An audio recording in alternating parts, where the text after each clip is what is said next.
dans Le Son d'entreprendre, le podcast qui met à l'honneur des indépendants inspirants soutenus par UCM. C'est toujours Clément derrière le micro. Quel plaisir d'accueillir aujourd'hui Marie Buron, une femme passionnée qui a créé Womanly, une communauté qui propose des espaces de coworking à Watermal-Boisfort et Namur. Leur particularité ? Ils sont dédiés aux femmes, un concept unique lancé quelques jours avant la pandémie de Covid qui a su trouver son public. Ne bougez pas, on en parle tout de suite dans Le Son d'entreprendre. C'est donc Marie Buron qui se trouve en face de moi aujourd'hui. Bonjour Marie. Bonjour Clément. Bon, imagine qu'on est le 6 février 2020. Ce soir, tu inaugures ton premier coworking réservé aux femmes, mais tu sais qu'une pandémie va nous tomber sur la tête. Tu le ferais quand même ? Ah, la colle. Est-ce que je le fais quand même ? Oui, mais peut-être en différé. Okay. Donc, voilà. Avant d'aller plus loin, j'aimerais que tu me parles un peu de Womanly. C'est quoi exactement ? Alors Womanly, au départ justement le 6 février 2020, se définissait plutôt comme un espace de coworking dédié à l'entrepreneuriat féminin. Aujourd'hui, après 4 ans d'expérience, nous sommes plutôt une communauté d'entrepreneurs qui se retrouvent au sein d'espaces de coworking. Et pourquoi cette évolution ? Pourquoi cette évolution ? D'abord, je pense que c'est d'abord personnel. Je me suis rendu compte que le fait de développer un espace de coworking était donc l'ADN de Womanly, donc reste très très important dans la philosophie de Womanly. Par contre, le côté immobilier et gestion immobilière que je dois faire n'est pas ce qui me fait vibrer le plus, dirons-nous. Par contre, ce que j'aime beaucoup dans ce que je développe aujourd'hui avec Womanly, c'est justement fédérer les gens, créer du partage, du lien, des synergies entre les personnes et les faire grandir grâce à ces synergies qui se développent entre elles. Et donc, voilà, la communauté fait beaucoup plus de sens aujourd'hui que l'espace de coworking. J'ai envie de dire que l'espace de coworking est devenu plutôt un moyen plutôt qu'une finalité et que finalement, c'est un moyen pour rejoindre une communauté d'entrepreneurs. Et puis au-delà de ça, il y a le côté aussi besoin. Et fort, en fait, de l'expérience post-Covid, les gens ont besoin de contact et cruellement plus qu'avant. Donc voilà, l'aspect communauté a pris un peu le dessus sur l'espace de coworking. Est-ce que tu peux un peu me dire à qui est destiné Womanly, donc tant l'espace de coworking que la communauté ? Aujourd'hui, c'est destiné donc essentiellement, c'est encore genré, donc c'est essentiellement pour les entrepreneurs femmes. Maintenant, j'ose espérer qu'un jour on ne fera plus, ce sera plus une question de genre, parce qu'en fait aujourd'hui, en fait, ma vision c'est quoi ? C'est que le critère de genre ne fasse plus partie des consciences dans le monde professionnel plus tard, et qu'on fasse juste attention aux valeurs, aux attitudes, aux expériences, aux expertises. Et donc j'ose espérer qu'un jour ça ne sera plus genré, mais aujourd'hui ça l'est encore. Je vise principalement ou en tout cas dans la majorité des solopreneurs qui en ont ras-le-bol de travailler de chez elles seules et qui ont besoin de réseau, qui ont besoin de sortir de leur mur, qui ont besoin en fait, ce que j'offre au travers de Womanly, c'est vraiment une bouffée d'air, de se dire, ok, je laisse mes multicasquettes à l'extérieur de l'espace et je viens me poser dans un espace où il y a des good vibes, où je vais pouvoir vraiment me consacrer pleinement l'espace d'une journée, 2 journées, 3 journées en fonction de la formule qu'elles auront choisie, à mon activité professionnelle. Et au-delà de ça, évidemment, c'est entouré surtout de pairs qui vivent des réalités similaires aux miennes et avec qui je vais pouvoir justement partager, joindre les expertises. Donc j'aime bien dire que Womanly c'est un peu comme un carrefour d'échange, un accélérateur de business, vraiment un réducteur de stress aussi, parce que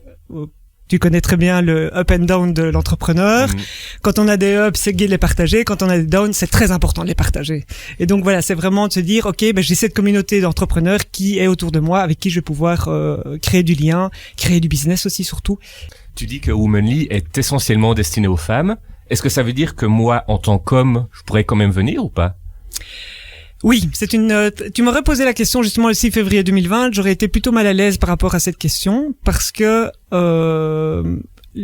pour moi aujourd'hui la société est en nette évolution, est vraiment on est dans un moment de transition très important, et donc aujourd'hui, c'est dédié à l'entrepreneuriat féminin. Maintenant, toutes les personnes, comme je te disais précédemment, qui répondent à des valeurs, à des critères d'expertise, d'expérience, d'attitude, qui ont envie de venir bosser au sein de Womanly, eh bien pourquoi pas ? Tu disais que les critères de genre ne rentrent plus forcément en ligne de compte pour rentrer chez Womanly, mais du coup, c'est quoi les critères qu'il faut remplir aujourd'hui ? Aujourd'hui, le critère de genre est encore un point important. oui, ça reste quand même encore un point important. Par contre, je suis convaincu que d'ici peu, et donc je répète que si une autre personne, autre genre que femme veut rejoindre Womanly aujourd'hui, elle est la bienvenue, il ou elle est la bienvenue. Je pense que d'ici peu, le critère de sens surtout sera important. Je pense que je me trompe peut-être, mais la crise sanitaire a amené une vraie, réelle prise de conscience chez toute personne par rapport à c'est quoi le sens en fait des choses aujourd'hui et de ce que je fais dans mon boulot. Et j'ai l'impression que, mais je parle pour moi, c'est vraiment mon constat personnel, j'ai l'impression que les femmes ont plus de facilité aujourd'hui, ou en tout cas se permettent cette prise de conscience de ok, c'est quoi qui fait sens et qu'est-ce que je peux mettre en place maintenant pour vraiment répondre à ce sens et plus faire un métro boulot dodo comme je l'ai fait auparavant. Et j'ose espérer que cette prise de conscience qui est essentiellement féminine aujourd'hui, qui est aujourd'hui féminine, va déteindre sur le reste de la population et que bientôt et bien en fait les gens travailleront, j'ose espérer, c'est peut-être un monde très idéal, mais travailleront par sens et donc que les critères justement de cette expertise dont je parlais, de cette attitude, de ces valeurs qui sont en fait c'est quoi le sens de ce que je fais et comment est-ce que je peux m'entourer, comment est-ce que je peux aider. Je suis fermement convaincu aussi que la société doit absolument se développer de manière beaucoup plus collaborative. Et aujourd'hui je crois intimement que les femmes ont vraiment leur carte à jouer et que c'est elles qui vont faire changer la donne de ce côté-là. Elles te disent quoi, les femmes qui viennent dans ton espace de coworking? En fait, tout dépend ce qu'elles viennent chercher.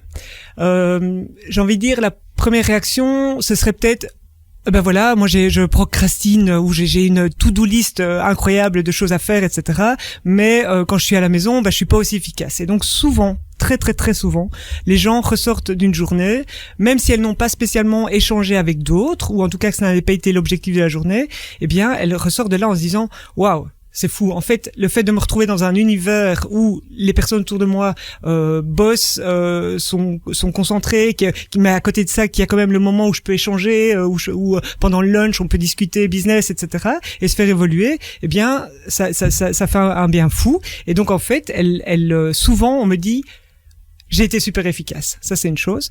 Et puis alors il y a aussi justement tout l'aspect plus networking, réseautage, où tu ne ressors jamais de chez Womanly sans un nouveau super truc et astuce, sans une nouvelle chouette recommandation, sans un nouveau outil ou tuyau. Donc c'est hyper... En fait, j'ai envie de dire que les personnes qui rejoignent se donnent l'opportunité aussi de faire des rencontres, de découvrir des choses, et il y a rien à faire si t'es seul dans ton bureau à la maison ou même ailleurs, parce que je parle de Womanly, mais si la dynamique est positive et orientée à l'intelligence collective dans un espace de coworking, c'est gagné, autant le rejoindre, quoi. Est-ce que tu as des exemples de la manière dont des membres de Womanly s'aident au quotidien? Oui, bien sûr, mais il y en a plein. Pour vous en... Il y en a énormément. C'est parce que honnêtement, c'est tous les jours il y a des choses qui se passent de manière informelle.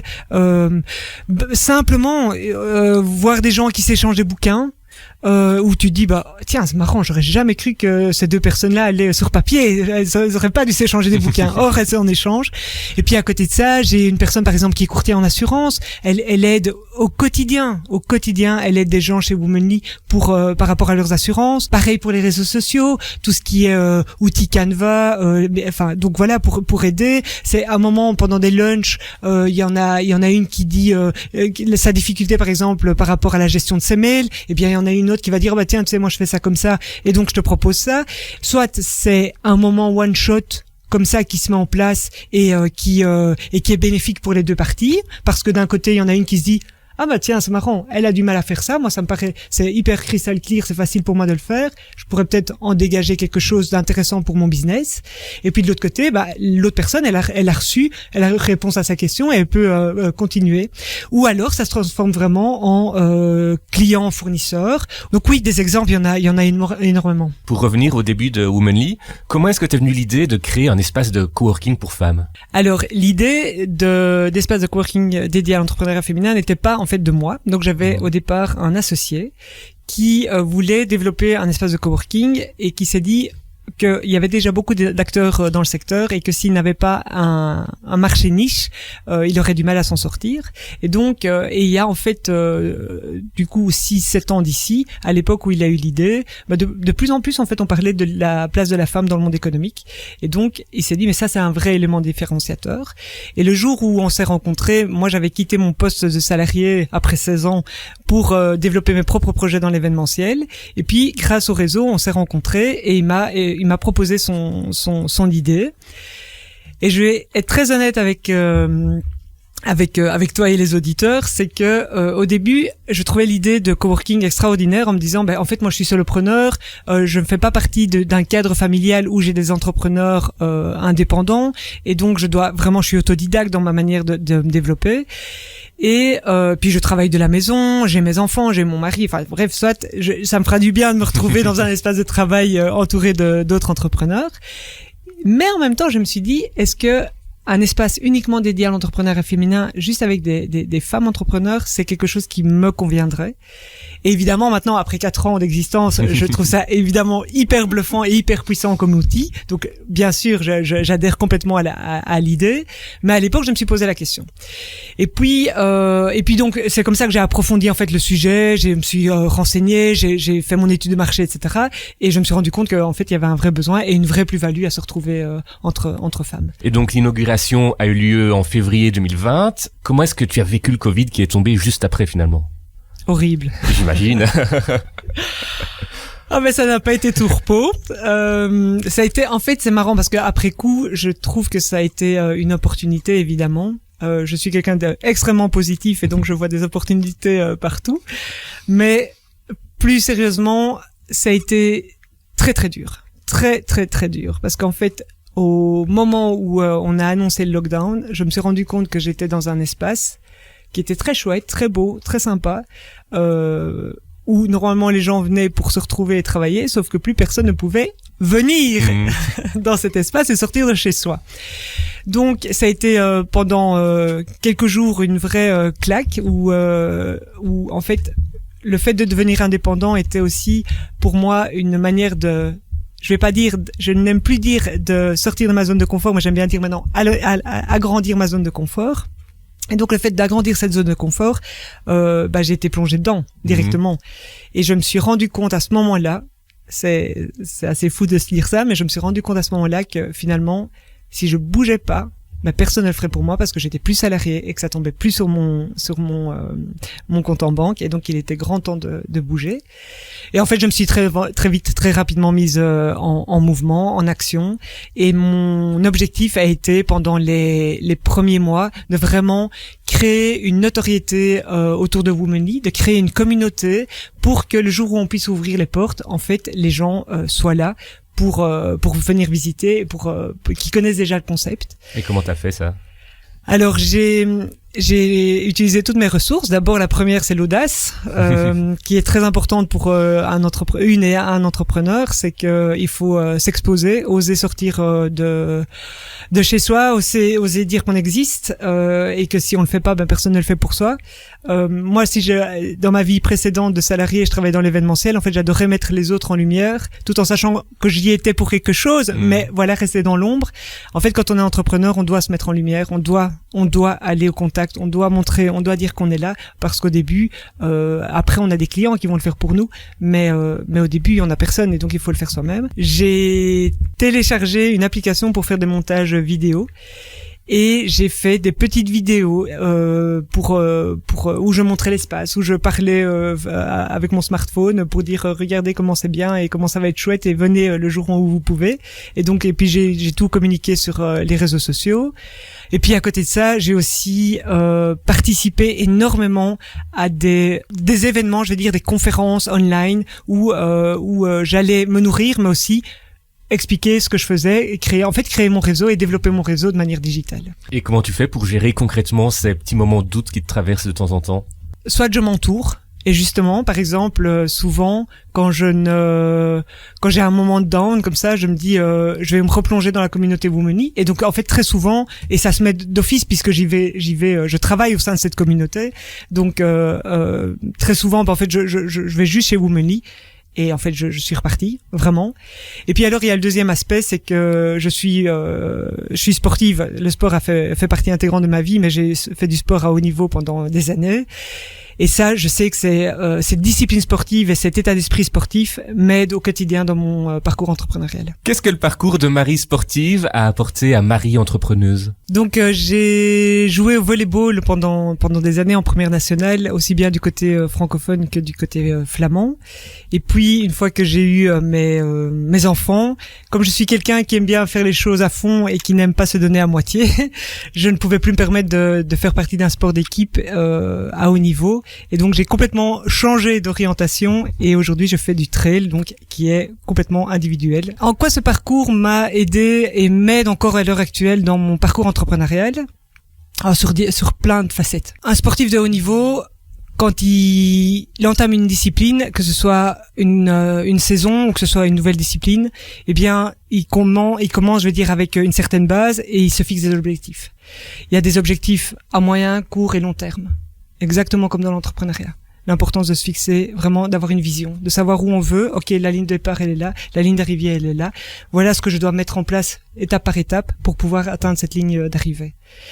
Ensuite, il y a vraiment le fait de pouvoir justement s'entourer, d'avoir un bon coach, d'avoir des personnes qui vont s'occuper, je dis ça, mais des ravitaillements, des personnes qui vont pouvoir dans le cadre du volleyball monter un terrain, qui vont pouvoir dans le cadre de la course à pied mettre les balises pour ne pas que je doive me tracasser de savoir quel chemin je vais prendre, etc.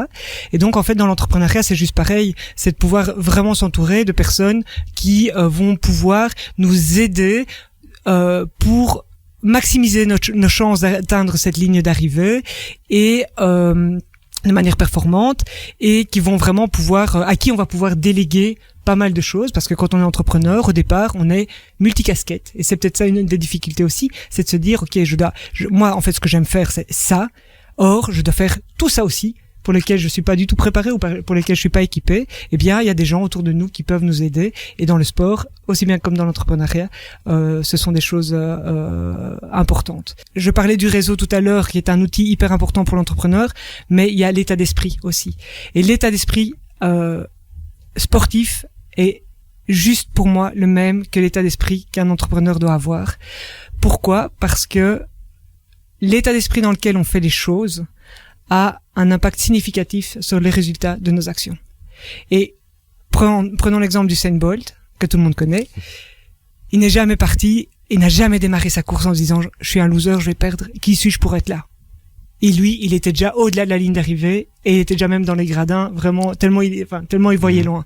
Et donc, il y a rien à faire, c'est que si on n'a pas le bon état d'esprit, on n'a pas la confiance en soi en se disant « ok, voilà, il faut pas avoir une surconfiance, j'ai fait tout ce que je vais faire pour remplir ces objectifs. Je suis clean avec ça, je sais que je sais le faire, je sais que je l'ai déjà fait, je suis préparé pour, et j'ai plus qu'à, voilà. Un des buts de Womany, c'est de promouvoir l'entrepreneuriat féminin. Pourquoi? Parce qu'aujourd'hui, je pense qu'il y a encore beaucoup de femmes qui ont des idées excellentes, qui ont des projets qui peuvent voir le jour, qui ont tout ce qu'il faut pour être des bons entrepreneurs, mais que il y a encore beaucoup trop de freins qu'elles rencontrent. Et ça peut être des freins aussi bien sociétaux, comme voilà, la société qui est en changement mais qui est encore assez patriarcale. Ça peut être tout ce qui est des freins contextuels par rapport à tout ce qui est secteur d'activité où il y a encore des gros stéréotypes de genre.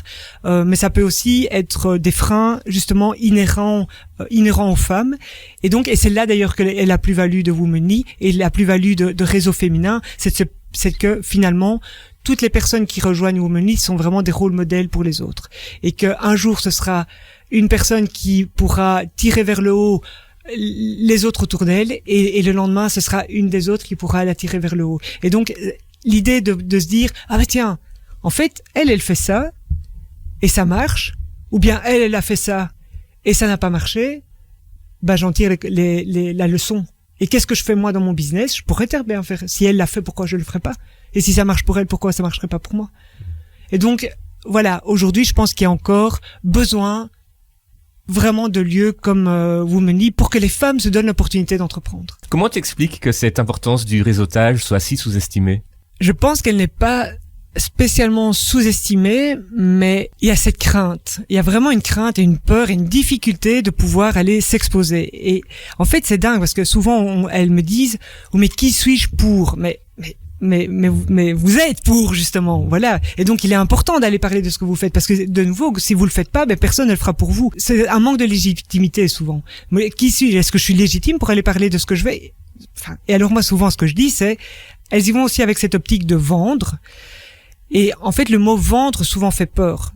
Sauf que si on le regarde en se disant, ok, vendre, en fait, c'est quoi? C'est juste transférer l'enthousiasme pour quelque chose que je développe. Et pour moi, c'est ça la vente.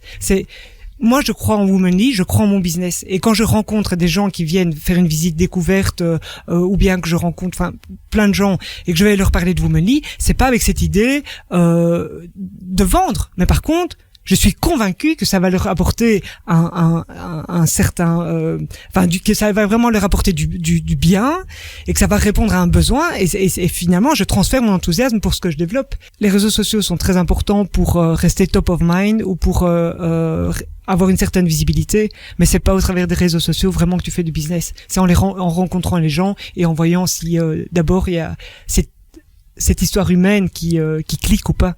Justement, je crois que tu collabores beaucoup avec Diane, le réseau d'affaires féminin boosté par UCM. Il t'apporte quoi au quotidien, ce réseau? Alors, le réseau Diane a été vraiment le réseau de mon cœur, parce que c'est le premier réseau féminin auquel j'ai été adhérente. Et donc, ça m'a énormément aidée pour justement comprendre comment les autres entrepreneurs fonctionnaient, quelles étaient leurs difficultés, quelles étaient leurs forces, donc vraiment je trouve que c'est un réseau qui est en plus qui est très familier, mais dans le sens positif du terme, de proximité comme ça. Et c'est pas pour rien que nous collaborons ensemble, parce qu'en fait on est dans la même dynamique, les mêmes valeurs, l'idée de jumelons nos forces pour pouvoir faire grandir les entrepreneurs et nos business respectifs, que ce soit l'UCM ou que ce soit Womanly. Aujourd'hui, vous êtes combien chez Womanly? Alors aujourd'hui, en contrat actif coworking, donc parce qu'il y a deux choses. Il y a vraiment la communauté au sens large, où là on est un bon 500. Il faudrait que je refasse mes calculs, mais on est facilement 500. Donc ça, c'est vraiment les personnes qui viennent de manière récurrente aux événements, etc., ou qui ont un accès à l'espace de coworking. Et au point de vue espace de coworking, accès. Là maintenant avec Namur, on est une grosse soixantaine. Une grosse soixantaine. Est-ce que les femmes travaillent différemment des hommes? Je pense que l'énergie dont elles ont besoin ou dont ils ont besoin est différente pour avancer. Un des freins des femmes est le développement du réseautage. Quand on regarde dans la vie privée, les femmes sont très très très douées pour réseauter entre elles et en fait pour s'entraider entre elles. Un truc de fou.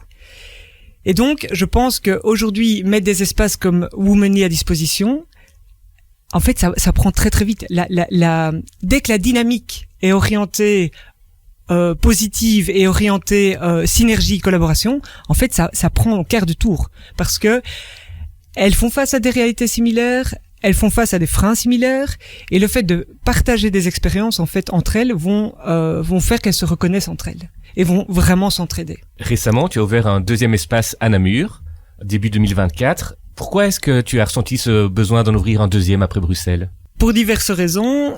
La première, je pense que c'est une raison de nouveau personnelle, qui est que je crois en mon business et je sais qu'il y a un vrai marché là-dessus, et donc j'ai plein d'ambitions et je veux le faire grandir. Ça, c'était une première. Ensuite, j'ai fait mon étude de marché et je me suis rendu compte qu'en Wallonie, il y avait encore peu d'initiatives. Il y a le réseau Diane, bien sûr, et il y en a d'autres, mais il y a encore une demande qui est là et un besoin qui est là, et qui n'est pas assouvi. Et donc l'idée de développer Womany en Wallonie était évidente, en fait. Comment faire pour rejoindre Womany? Est-ce que je suis obligé de passer par l'espace de coworking ou juste par la communauté, ou les deux? Womany est à la fois une communauté et aussi un espace de coworking, et pour moi, donc, l'espace de coworking reste quand même partie intégrante de l'ADN de Womany. Et donc, quelle que soit la formule que l'entrepreneur choisit pour rejoindre Womany, il y a toujours un accès à l'espace de coworking.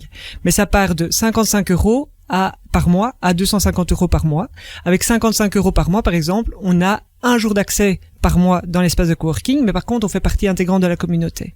Puis ensuite, il y a une formule à 115 € qui est 4 jours d'accès par mois, où on fait toujours partie intégrante de la communauté. Puis il y a le half-time, 175 € par mois, 3 jours d'accès par semaine. Et puis il y a le full-time à 250 € par mois, où on a full access à l'espace de coworking et on fait toujours partie intégrante de la communauté. Qu'est-ce que tu ressens aujourd'hui en regardant le parcours de Womany? D'abord de la fierté.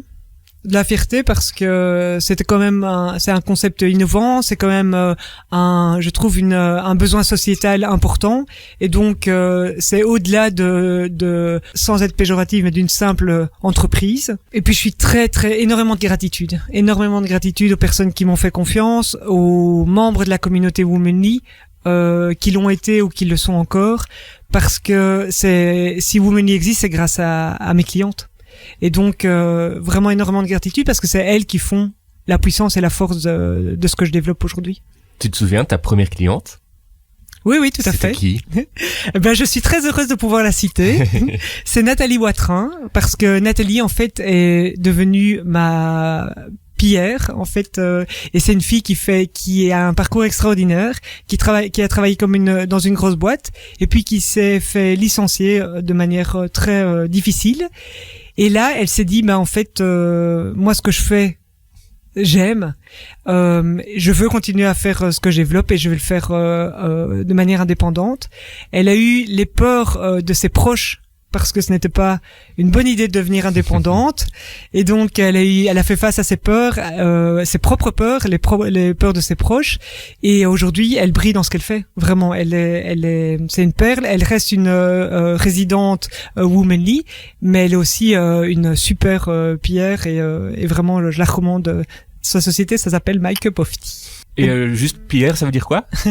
Donc PR, c'est tout ce qui est relations presse, et Nathalie a construit une relation avec les journalistes qui est extraordinaire. Elle s'occupe aussi de tout ce qui est influenceur. Est-ce que les membres de ta communauté, tu les considères comme des partenaires de travail, ou certaines sont devenues des amies? Plus que des partenaires de travail. Alors oui, certaines sont vraiment devenues des amies. Grâce au principe de venir de manière régulière dans un espace, elles vont se voir régulièrement, et en plus, au-delà de ça, et donc moi je le vis au jour le jour, c'est au-delà de ça, en fait, on va se retrouver à un moment où on est plongé dans notre business, avec nos émotions de notre business, etc. Et on va pouvoir directement les partager avec la personne qui est assise à côté de nous, ou pendant le déjeuner avec d'autres.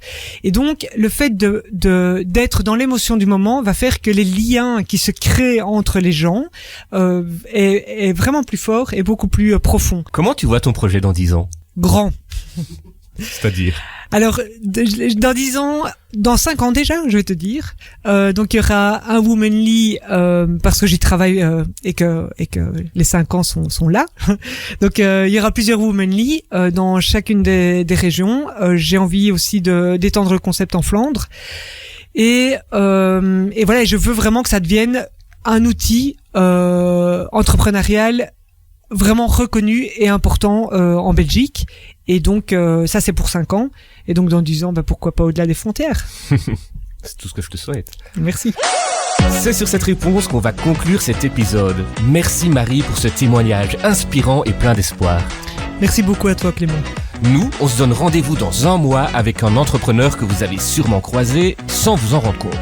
Il sillonne la Wallonie au volant de ses caravanes, toutes plus étonnantes les unes que les autres.